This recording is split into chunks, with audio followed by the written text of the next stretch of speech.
सुप्रभात छात्रों, मैं डॉक्टर दिनेश श्रीवास, सहायक प्राध्यापक हिंदी, शासकीय ईवीपीजी महाविद्यालय कोरबा। आज हमारा विषय है हिंदी के विभिन्न गद्य विधाओं का विकास और इसमें हम कहानी, उपन्यास, नाटक, आलोचना इत्यादि का विकास देखेंगे। इसके पूर्व भारतेंदु युग में गद्य विधाओं का विकास का वीडियो आप देख चुके हैं। जैसा कि आप जानते हैं, भारतेंदु युग में गद्य की अनेक विधाओं का विकास हो चुका था और द्विवेदी युग में इनका विकास लगातार होता रहा। बात करते हैं कहानी की। कहानी भारतेंदु युग में लिखित कुछ कहानियां हैं, जैसे मनोहर कहानी जो 1880 में, जिसमें 100 कहानियां थीं। अंबिका दत्त व्यास की कहानी कथा कुसुम कलिका जो 1888 में। इसी प्रकार राजा शिव प्रसाद कृत वाम मनोरंजन कहानी जो 1826 में लिखी गई। ये कहानियाँ इतिहास पुराण से संबंधित नीतिपरक कहानियाँ थीं और हास्य प्रधान भी थी। इसलिए भारतेंदु काल की ये कहानियाँ को हम वास्तविक कहानियाँ नहीं मान सकते। आचार्य रामचंद्र शुक्ल ने इसके बारे में कहा है, द्वितीय उत्थान की सारी प्रवृत्तियों का आभास लेकर सरस्वती पत्रिका में इस प्रकार की छोटी कहानियाँ के दर्शन होने लगे। इस प्रकार आचार्य शुक्ल के अनुसार सरस्वती पत्रिका में कहानियों का वास्तविक आरंभ माना जाता है। पहली कहानियों में, जिसको हम प्रथम कहानियाँ मानते हैं, उसमें किशोरीलाल गोस्वामी की इंदुमती जो 1900 में प्रकाशित हुई थी, भगवान दास की प्लेग की चुड़ैल जो 1903 में प्रकाशित हुई थी। उसी प्रकार आचार्य रामचंद्र शुक्ल की कहानी 11 वर्ष का समय तथा दुलाई वाली बंग महिला की कहानी दुलाई वाली लिखी गई। ये सब प्रथम कहानी मानी जाती है। अब बात करते हैं इन कहानियों के आगे की कहानियों के बारे में। इनके अतिरिक्त जयशंकर प्रसाद ने भी कहानी लिखना प्रारंभ कर दिया था। उनका कहानी संग्रह छाया जो 1912 में आया। वृंदावन लाल वर्मा भी ऐतिहासिक कहानी, उनकी ऐतिहासिक कहानी का नाम है राखी बंध भाई। राधिका रमण सिंह जो भावपूर्ण कहानी लिखा करते थे, कानों में कंगना नाम की कहानी उन्होंने लिखा था। इस प्रकार अनेक कहानीकार कहानी लिखने के लिए प्रवृत्त हो चुके थे। प्रेमचंद के आगमन के बाद कहानी को मुख्यतः प्रेमचंद युग, पूर्व प्रेमचंद युग तथा प्रेमचंदोत्तर युग में विभाजित किया जाता है। प्रेमचंद युग में प्रेमचंद, जिन्होंने पहली कहानी सप्त सरोज के नाम से लिखी, उसके अतिरिक्त गुलेरी, जिनकी कहानी उसने कहा था, बहुत प्रसिद्ध हुई। जयशंकर प्रसाद ने प्रतिध्वनि, आकाशदीप, ऐसी कई कहानी और कई कहानी संग्रह लिखे। इनके साथ विशंभर नाथ शर्मा, भगवती प्रसाद वाजपेयी, चतुरसेन शास्त्री आदि कहानीकार भी उल्लेखनीय हैं। प्रेमचंदोत्तर कहानी पर अनेक दर्शन जैसे मनोविश्लेषणवाद, अस्तित्ववाद का प्रभाव स्पष्ट दिखाई देता है। इस युग में अज्ञेय, जैनेन्द्र, ईलाचंद्र जोशी आदि कहानीकार व्यक्तिक कहानियाँ लिखकर प्रसिद्ध हुए और इसके बाद कहानी कई रूपों में हमको दिखाई देती है, जैसे नई कहानी, आ कहानी, सहज कहानी आदि। इस प्रकार कहानी विधा का विकास होता रहा। बात करते हैं उपन्यास विधा की। भारतेंदु युग में उपन्यास स्थापित हो चुके थे, लिखे जा रहे थे। द्विवेदी युग में उसे उपन्यास को एक नई दृष्टि मिली। इसको उपन्यास का दूसरा काल कहा जाएगा। इसमें कुछ प्रौढ़ रचनाएं, जैसे ब्रजनंदन सहाय ने सौंदर्य उपासक, अयोध्या सिंह हरिओत का प्रसिद्ध उपन्यास अधकिला फूल, मन्नन द्विवेदी, रामलाल, प्रेमचंद ने जो उपन्यास लिखा वो काफ़ी प्रसिद्ध हुआ, जिसमें से प्रेमा, रूठी रानी, सेवा सदन आदि का नाम उल्लेखनीय है। उपन्यास परंपरा को आगे बढ़ाने का कार्य जैनेन्द्र, भगवती चरण वर्मा, अज्ञेय, इलाचंद्र जोशी और प्रगतिवादी उपन्यासकार यशपाल, जिनका उपन्यास दिव्या आदि खूब प्रसिद्ध हुआ। इसके अतिरिक्त अमृतलाल नागर, नागार्जुन, रांगे राघव, उपेंद्रनाथ अस्क आदि उपन्यासकार भी सामाजिक, ऐतिहासिक विषमता आदि को चित्रित करते हुए उपन्यास लिखने लगे। अब बात करते हैं नाटक विधा की। भारतेंदु युग में नाटकों का उद्भव हो चुका था, आप जानते हैं, और नाटकों की दृष्टि से भारतेंदु युग को प्रथम चरण माना जाता है।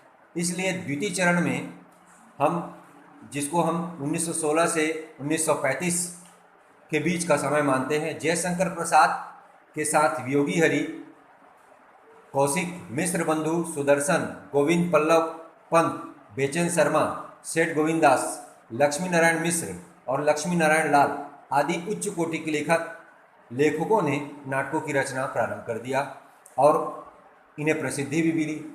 नाटकों में ऐतिहासिक, प्रेम प्रधान, पौराणिक आदि कई प्रकार के नाटक लिखे गए, जैसे चंद्रगुप्त, स्कंदगुप्त, सुदामा, अभिमन्युवध, ऐसे बहुत सारे नाटक प्रसिद्ध हुए। आलोचना की बात करते हैं। भारतेंदु युग में टीकाओं के रूप में या लक्षण ग्रंथों में आलोचना के दर्शन होते हैं, लेकिन इस युग में काव्यांग विवेचन, तुलनात्मक मूल्यांकन, अन्वेषण, अनुसंधान परक आलोचना, परिचयात्मक आलोचना और व्याख्यात्मक आलोचना का विकास हुआ। पद्म सिंह शर्मा ने बिहारी और सादी की तुलना की। मिश्र बंधुओं का हिंदी नवरत्न जो 1910 में लिखा गया, इसमें देव और बिहारी का विवाद खड़ा हो गया था। दोनों को एक दूसरे से बड़ा सिद्ध किया जा रहा था और अनेक पत्रिकाएं जैसे सरस्वती, समालोचक, नागरी प्रचारणी आदि पत्रिकाओं में लगातार आलोचनाएं प्रकाशित होती रही। आगे चलकर आचार्य रामचंद्र शुक्ल और बाबू श्याम सुंदर दास ने आलोचना की वैज्ञानिक पद्धति या वैज्ञानिक आलोचना को स्थापित किया। निबंध साहित्य, जहाँ तक निबंध साहित्य का प्रारंभ करने की बात है, ये भारतेंदु के समय ही हो चुका था। समाज और राष्ट्रभक्ति से संबंधित निबंध पर्याप्त मात्रा में भारतेंदु युग में लिखे गए। बालकृष्ण भट्ट का चंद्रोदय, प्रताप नारायण की होली जो हास्य परक है, इसके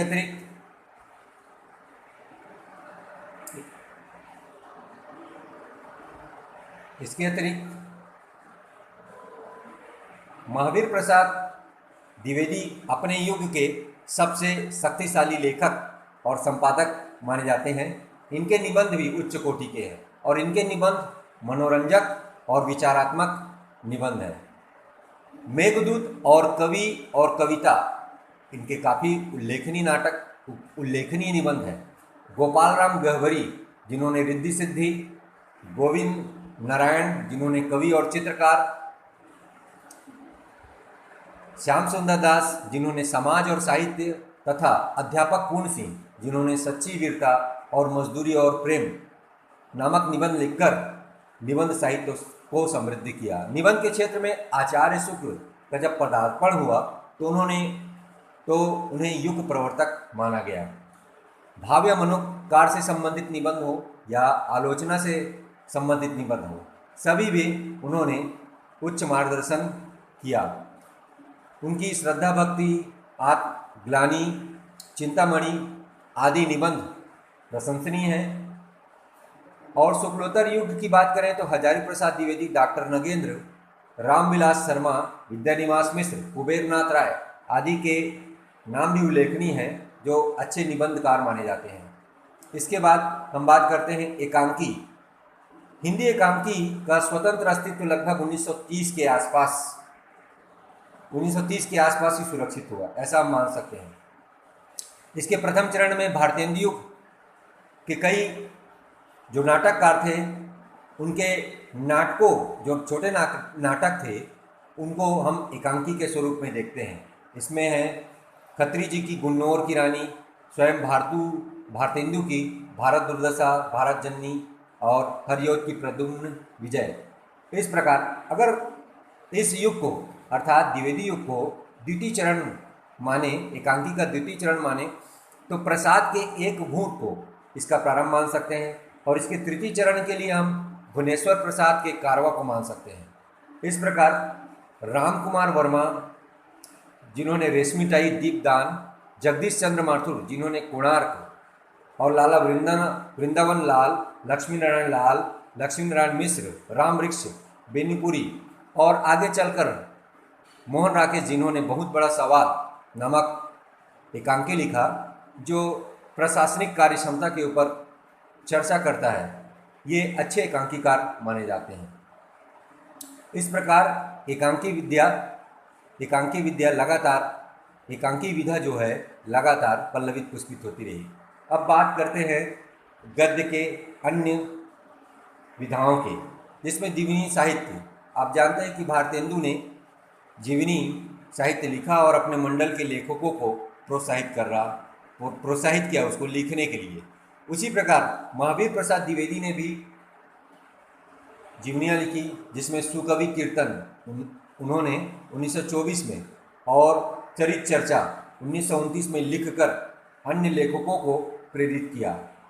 इस युग में महापुरुषों की जीवनियाँ लिखी गईं, क्योंकि राष्ट्रीय जन जागरण का समय था, तो गांधी जी और लाला लाजपत राय के लिए, इसके साथ ही पृथ्वीराज चौहान, छत्रसाल, ऐसे बड़े बड़े महापुरुष और वीरों की कहानियाँ लिखी।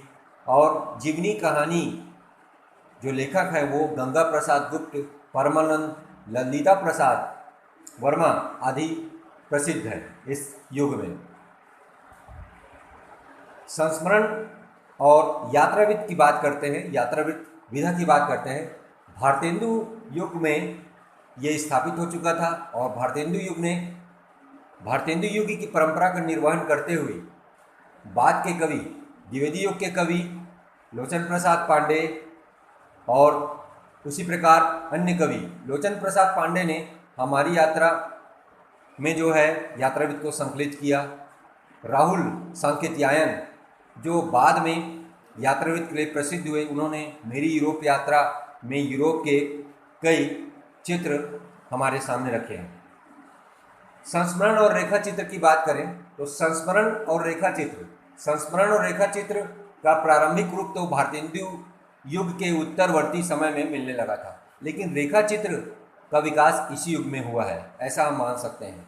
और सरस्वती पत्रिका में रामनारायण मिश्र, भगवान दीन रामेश्वरी नेहरू ने यात्रामूलक संस्मरण के कई लेख लिखे हैं। इसके अतिरिक्त श्री राम शर्मा, बनारसी दास चतुर्वेदी और महादेवी वर्मा ने भी अच्छे रेखा चित्र लिखे हैं और रेखा चित्र विधा को समृद्ध करने में अपना महत्वपूर्ण योगदान किया।